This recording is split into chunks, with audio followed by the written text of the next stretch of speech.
Dearly beloved, we are here to talk about the movies. Thanks for joining us for another episode of the movie podcast, a movie proposal podcast. Sorry.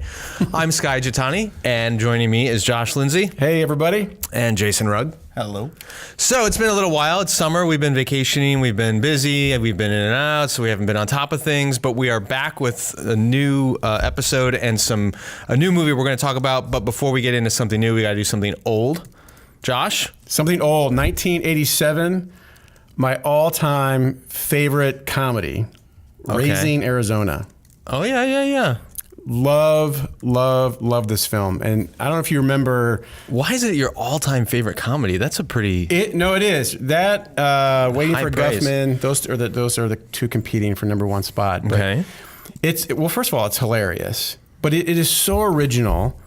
The characters are fantastic. Yeah. The music is fantastic. And it was kind of the music that made me think of this film or something new has a lot of music in it. And because in this movie, it has this really long opening scene in Raising Arizona. Mm-hmm.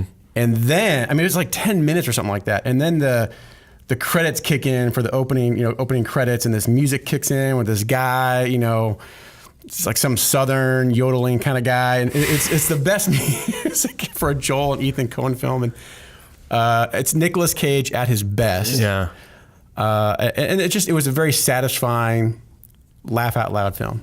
It's been a long time since I've seen that movie. Oh my goodness, so great. So there has not been another comedy made since 1987 that you think is as good or better than that.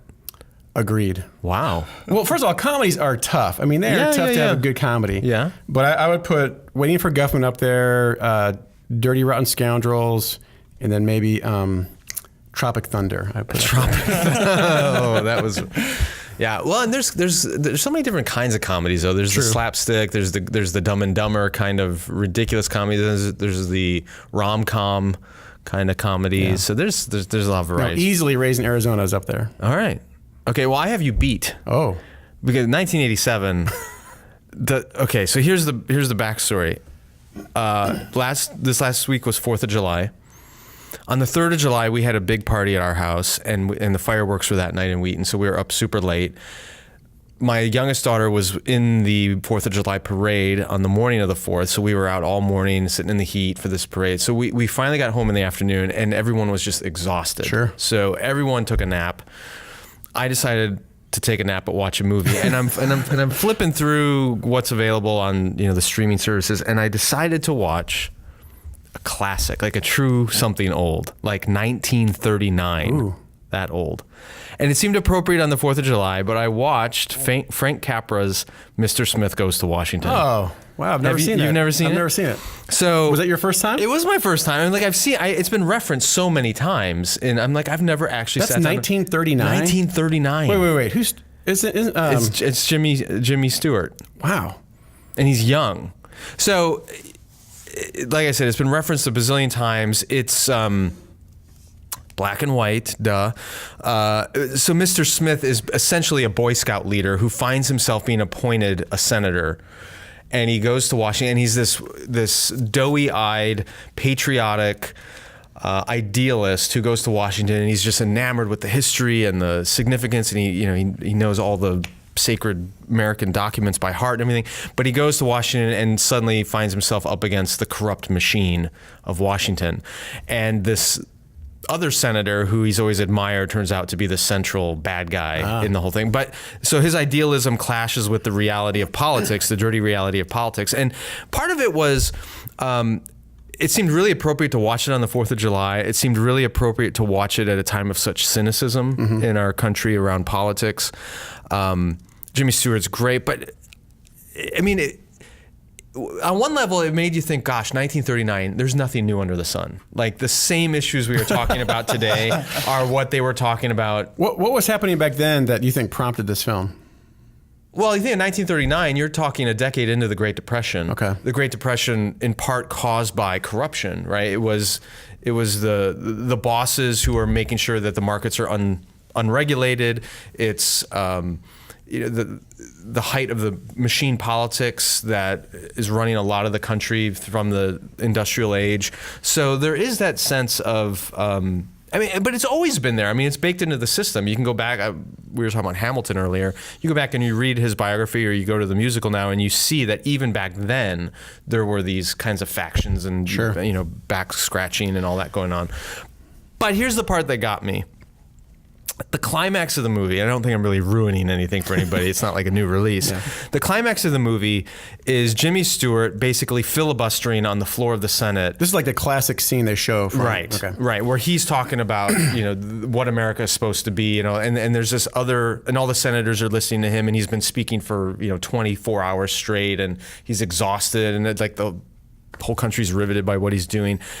Anyway, the climax of the movie, and this is where it's so unlike today, is Jimmy Stewart gives this impassioned, like he is a broken man on the floor of the Senate, and essentially shames everybody into, acknowledging, and finally, just out of the sheer weight of guilt, the other senator just comes out and says, "It's true. It's all true. I'm guilty. I'm a horrible person. Everything he's saying is true."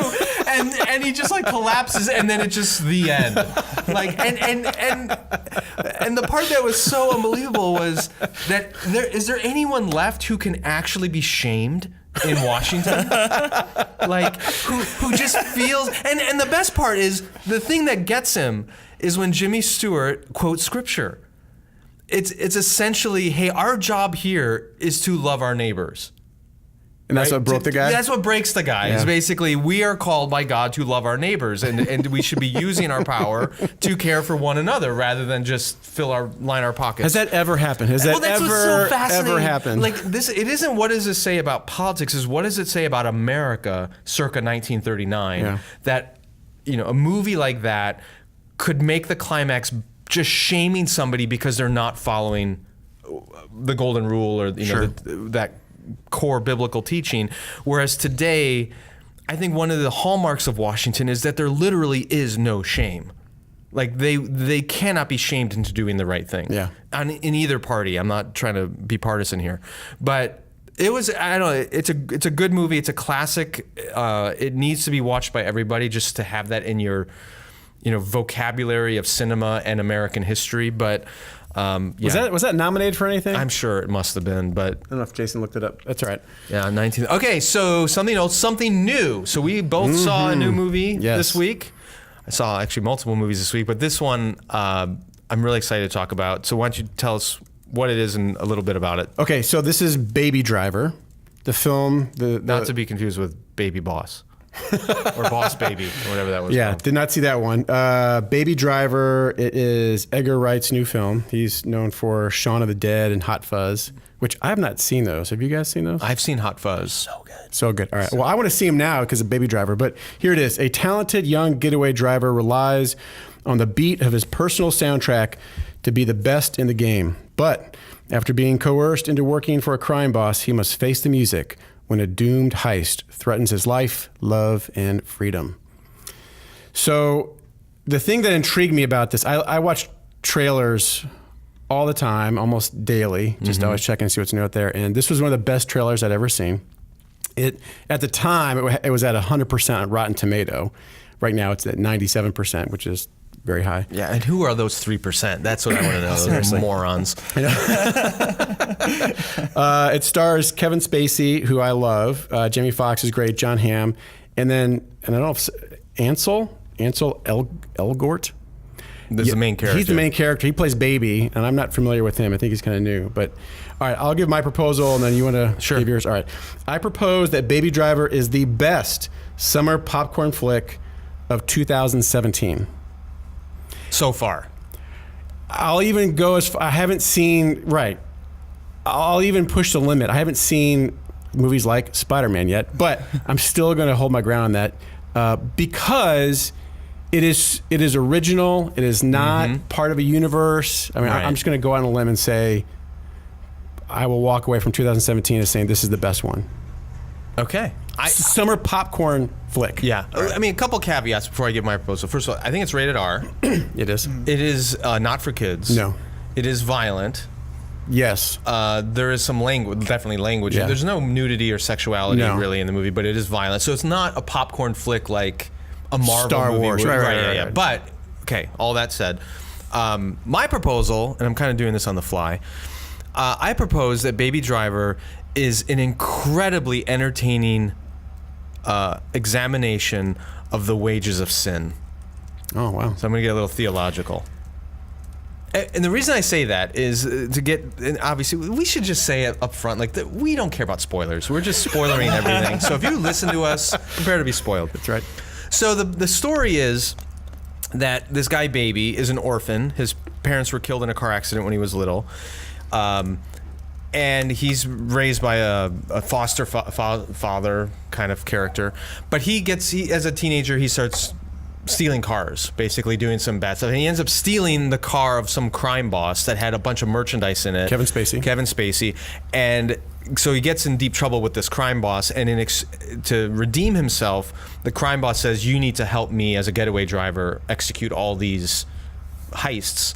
And once you've paid back what you stole from me, then you're free to go. But after he repays Kevin Spacey all that he owed him, he doesn't really let him go. He has to keep, because he's such a great getaway driver. Right, he's the best. So it's kind of this examination of, you think, well, I'm just going to dabble in this bad thing, but it ends up just sucking you down this rabbit hole of depravity and darkness and sin. There are consequences. Exactly. But and I think it shows that, and by the end of the movie, he pays the consequences. He does. So it's not one of these movies where you find yourself rooting for these horrible people.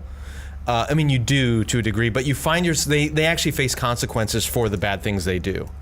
And for that reason, I really liked the message of the movie. But in the whole process, to get to your point, unbelievably entertaining movie. Yes. Fantastic acting, great story, wonderful character development, phenomenal action.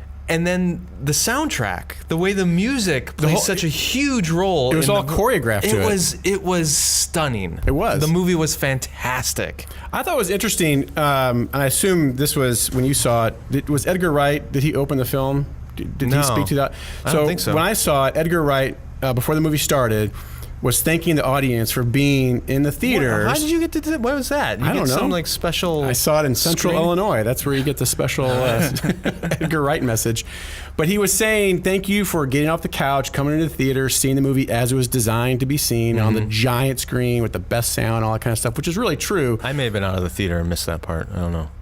It was right before the movie started. All right. They're partnered with Dolby Digital sound on this, I think. So it's possible if your theater had Dolby Digital, then you got a special. Yeah, there was that makes something sense. about that I saw. I'm not sure. That could be it. I mean, he did mention the sound, but and that was a big part of it. Was the whole core? I mean, the entire, as far as I can remember, let's say 98% of the film was all soundtrack. You know, and it was choreographed. I mean, like, there were just scenes where he's walking and things in the lyrics, the beats, things were happening where this was clearly staged, but it was so fun to watch. Yeah.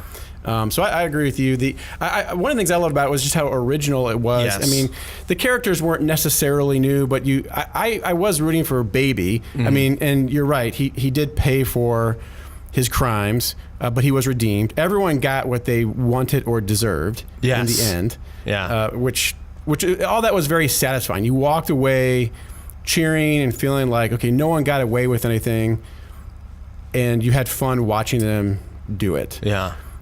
When the real bad guys got their just desserts, I was cheering. Right? Oh my gosh. That scene with Jamie Foxx. Like, Jamie Foxx, you just cannot stand this guy the whole movie. Yeah. He's just a horrible person. And there's this justice in this movie that is so... Now, did you see that? My brother-in-law saw it coming. I didn't see it coming.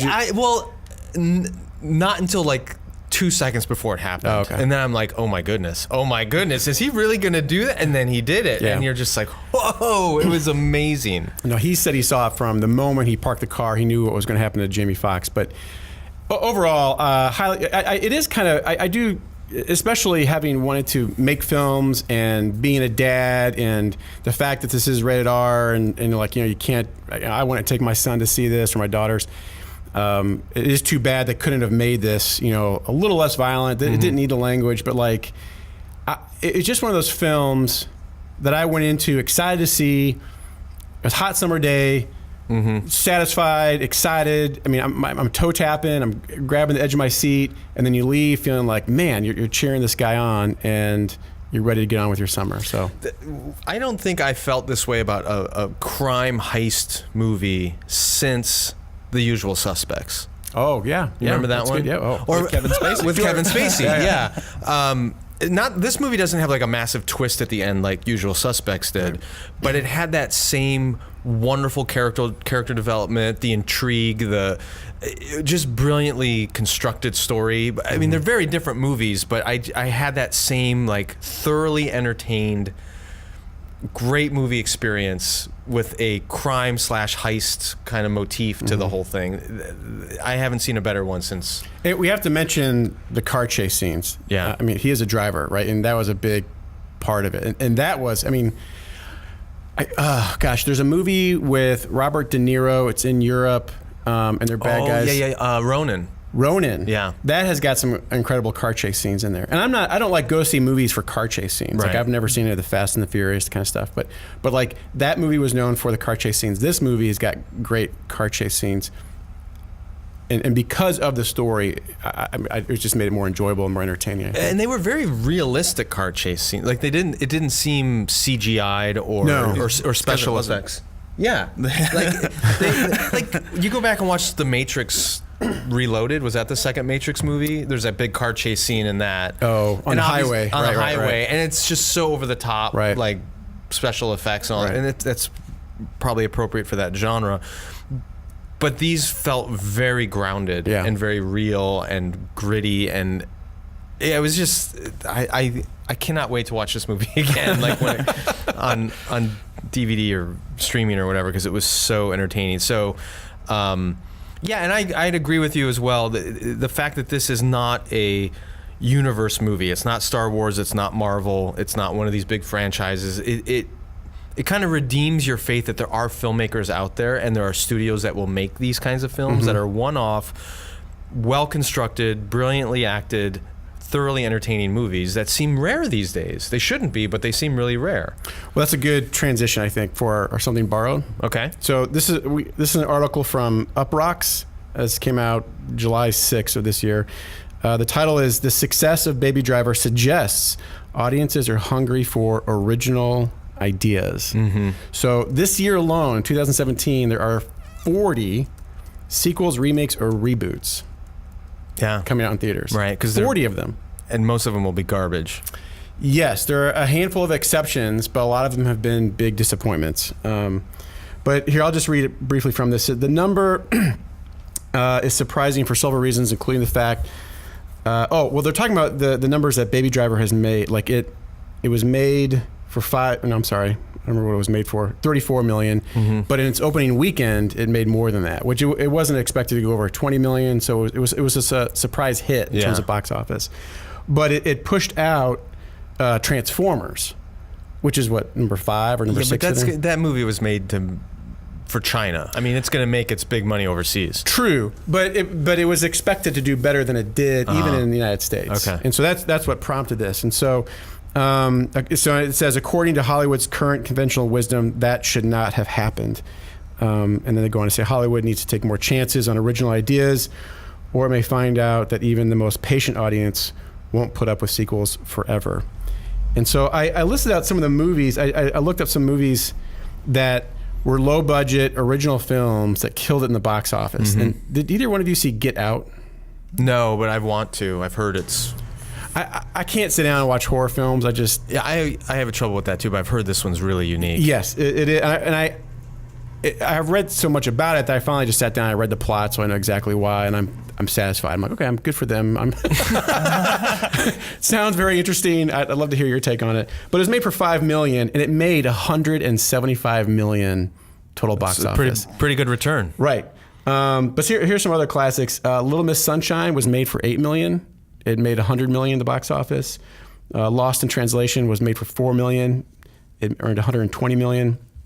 One of my favorites, Napoleon Dynamite, was made for $400,000. Yeah. It made $46 million. And I don't know I haven't worked in Hollywood. I've read about, how their business models and things like that. And it always seemed like they make a bunch of smaller films, hoping one of them will pop up, but then they have their tent poles that will make all the money back they lost. Right. It doesn't seem like they're doing quite as many smaller films. Yeah. And I really hope, because I think pendulums swing back and forth. Things are cyclical, and so I'm hoping we're going to see more original type stuff coming out. I wish that were the case, but I mean, there's an interesting parallel. I don't know the movie industry as well as I know the Christian publishing industry, but there's a very direct parallel between the two. So when I published my first book in 2009, almost 10 years ago. Well, I started working on it about 10 years ago. I met with an executive from a publisher, and he explained to me that at that time they were publishing between 150 and 200 titles a year. And he said the majority of them were no-name authors with no background, but good writers or good ideas. And he said, what we do is we throw all these random titles out into the marketplace and see what sticks, see what makes money, see what does moderately well. And there's a hope that one or two of them become runaway, fantastic bestsellers. Now, out of that 200 titles, they'll have 5 or 6 that are guaranteed money makers, right? A book from Max Lucado, or a really they're tent poles. Tent poles, exactly. So they'll pay a lot of money to acquire those books, but they know that that's going to be their bread and butter. That's what's going to pay the bills, and everything else is kind of speculative. Well, that was 10 years ago. Today, a lot of these publishers will put out half to a quarter the number of titles that they used to, and they don't take risks anymore. Like, they want guaranteed money makers, and the chances of an unknown writer getting a publishing contract and any kind of energy or marketing behind what they're doing is almost zero. So, and it's for the same reason. They just don't have the margins to gamble, and they'd rather just get that another megachurch pastor to hand over his sermon notes, and they'll hire some writer to put the book together because they know they can turn around and sell that book to the pastor's own congregation, and it'll make money, right? It's a guaranteed money. And the followers. So and the followers, right. But that means you don't get any creativity. You just get the same voices saying the same things over and over and over again. And I mean, this one executive told me, you know who Eugene Peterson is? No. He wrote The Message. He translated the Bible, The Message. Oh, yeah. Wait, is that the guy with Bono? Yes, okay. The guy with Bono. He's written a lot about ministry, a lot of wonderful books over the years. He's probably in his 80s now. Okay. He flat out told me, in today's Christian book world, Eugene Peterson never gets published because he never had a church of more than a couple hundred people. Got it. And he's not a celebrity kind of personality. So it's an interesting parallel. Like, I'm really grateful that these standalone movies got made, but I wonder, in today's environment, does a Napoleon Dynamite ever get made and released? Well, in today's environment, but I think things change, especially think of all the people that can now make a movie on their iPhone, with technology and the way things are shifting. Right, and that's what's happening in publishing too. They can figure out how to do it on their own. Right. Almost kind of like what you're doing.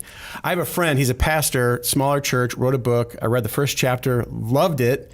He sent it out to 76 publishers. He heard one or two of them, but the response he got back was, the only question he got was, how many Twitter followers do you have? How big is your platform? Right. And that's the dirty little secret, and we're totally on a tangent now, but the dirty little secret of Christian publishing is you don't have to have an original thought, and you don't have to be a writer to get a book deal. Right. You just need a big following. That's all they care about. Right. So if you go to Transformers, they have a big following in, let's say, like you said, China. Right. They know it's going to make money over there. And they can make a terrible movie, and they don't care. And they do. And they do make a terrible movie. So it's interesting that China makes terrible products and makes money on us buying their crap, and we make terrible movies and make money on them watching our crap. It's only fair. It's only fair. But in the midst of all, I mean, there are exceptions. Like Marvel, as I mentioned off the air earlier, they've made 16 movies now. They haven't had a horrible one in the lot. Yeah. Like they're good movies. So there are those exceptions, but for the most part, it's rare to get a truly original movie that is fantastic and gets a wide theatrical release and makes a ton of money these days. Yeah. And that's what makes Baby Driver so refreshing, apart from just being a great movie. It does give you hope that maybe there are more of these kinds of things will happen. Yeah. And ironically, I hope they don't do this, but they're now in talks of making a sequel to Baby Driver. Oh no! I really hope they don't. But that's the thing is you have success, and everyone's like, "We'll do it again and do it again and do it again." Right.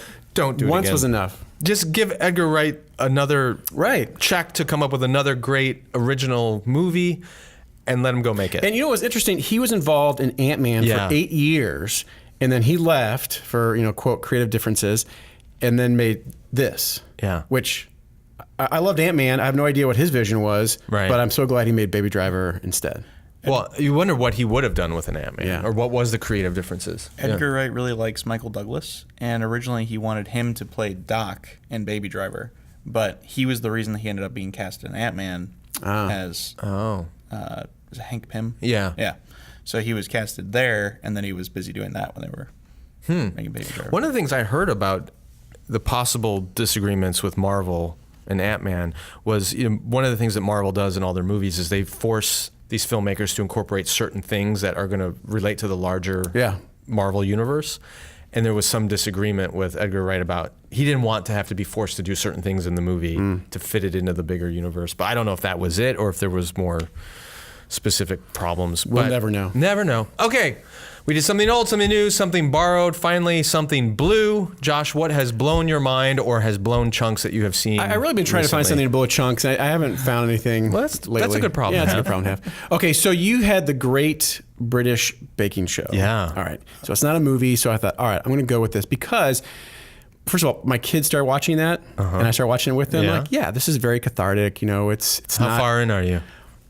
Oh, I only watched one. I don't know how far they are into it. Okay. There were tears at my house at the end of season 3.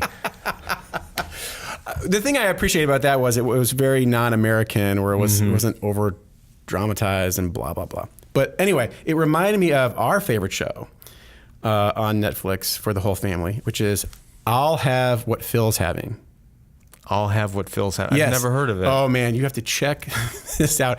So it's Phil Rosenthal, who is best known for the writer, creator, producer of Everybody Loves Raymond. Mm-hmm. So he worked with Ray Romano's. He took some of his stand-up comedy, and then some of Phil's, I think, personal experience growing up, and they created that show. So after that, but Phil Rosenthal is he loves food, he loves traveling the world and trying new foods, and so his show, every episode goes to a different city. So like Rome or Tokyo or LA or something like that. And then he has a friend or friends take him to the best restaurants or bakeries in that city. And so you see him trying these amazing things. And what it has done, well, first of all, I've already started penciling out, okay, we're taking a family trip to Europe, right?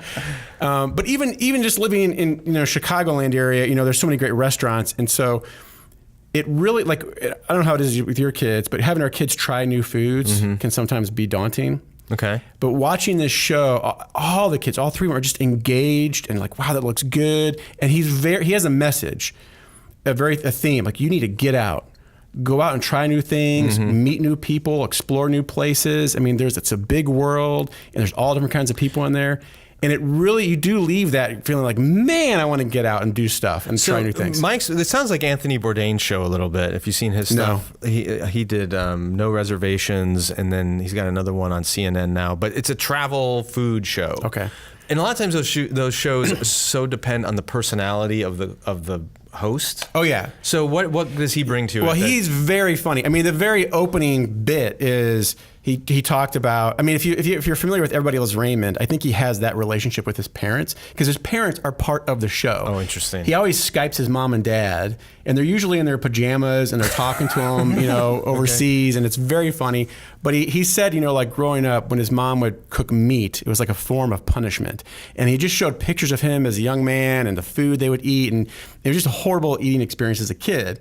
But when he grew up and moved out of house, he went to Europe and just couldn't believe the kinds of foods there are in the world we live in. And so he just became a connoisseur of cuisines and things like that.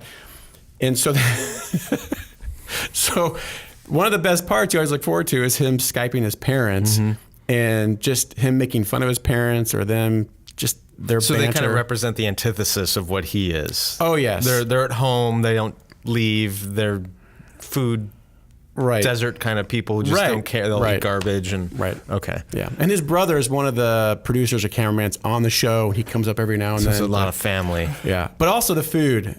I mean, just if you're a foodie, so much fun. I'll Have What Phil's Having. Yes. Netflix. Netflix. Okay. So this is our 21st episode. I am not keeping track of what I have shared. I am. Good. So if what I'm about to say I've already said, then I need to come up with another one, which I could probably do. All right, well, go so ahead. I have something that blew my mind. It's one of my favorite podcasts, which is now in its second season.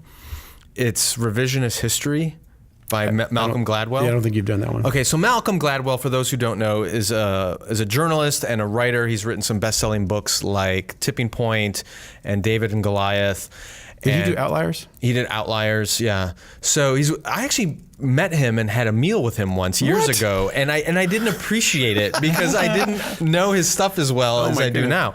He is one of my favorite writers. In fact, sometimes, I mean, if I could emulate anybody as a writer, it would be Malcolm Gladwell. I feel like I would love to do for the Christian world what he does for kind of the general world on the way he thinks and writes, and huge admirer. Anyway, he does this podcast called Revisionist History. The second season is now out. They're releasing, I think, one a week. But in each episode, he'll take some historical element, story, issue, whatever, and examine it in a way that you wouldn't have expected. So, like, he did one last season about free throws in basketball, and you know, like a granny free throw where you go between, like, the accuracy of that is way higher than the way most players actually do a free throw. But they look like idiots. Ridiculous. Right. So anyway, in the new season, it is just amazing. In the first season, again, he did this three-part series about higher education and how screwed up our system is. I think I listened to that one. Yeah. I just listened to an episode yesterday in season 2 about golf courses in Los Angeles and how the private golf clubs, there are almost no public parks in Los Angeles anywhere. And all the green space is private golf clubs. And they so manipulated the tax laws with the help of Bob Hope, of all people, that these private golf clubs are massively subsidized by the public. But they don't have access to them. But they don't have access to them. Wow. To like tens of millions of dollars a year for each club. And like, how does this happen, and how ridiculous it is? And he's also done one on Brown versus the Board of Education, that famous Supreme Court ruling in the 1950s that integrated schools, looking at the surprising downside of that for minorities. Really? Yeah. So that's what's surprising about it is, you know, he takes these things that you just assume are really clear-cut, really good or really bad stories, and he goes, well, actually, it's more complicated. And he does it in a really intriguing, thoughtful, intelligent way. And he's Canadian by background. His mother is Jamaican. His father is white. And he's Canadian. So he kind of brings this more complicated outsider point of view to what's going on. I just really appreciate the way he thinks. I appreciate the nuance.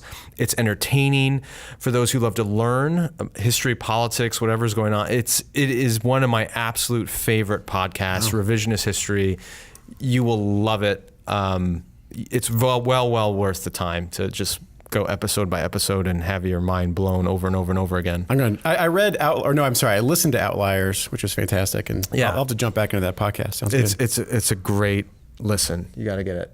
Okay, so tell us what you thought of Baby Driver. Let us know if you've seen any other movies we talked about. Raising Arizona, Mr. Smith Goes to Washington, Baby Driver. Baby Driver. You said that? Yeah. Oh. And then anything that blew your mind. And to get it, here's the deal. My website is being rebuilt. It should be live by the time this episode goes up, I'm hoping. All right. And we're going to try to create a page where people can actually interact with us more directly. Oh, that'd be great. Yeah, so we'll figure that out. But anyway, you can get us on Twitter, Facebook.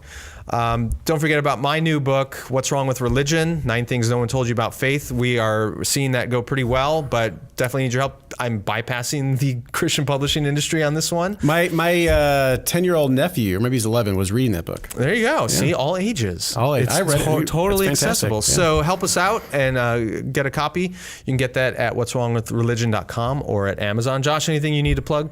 Well, if we're going to plug, you can go, besides movies, I work in the financial services industry, so you can go to Primerica.com/Joshua Lindsay. So if you have any interest in what I do outside of the podcast, Primerica.com/Joshua Lindsay, and Lindsay's with an A. Okay. Thanks for joining us. Until next time, you can kiss this episode goodbye. Everybody freeze. Everybody down on the ground.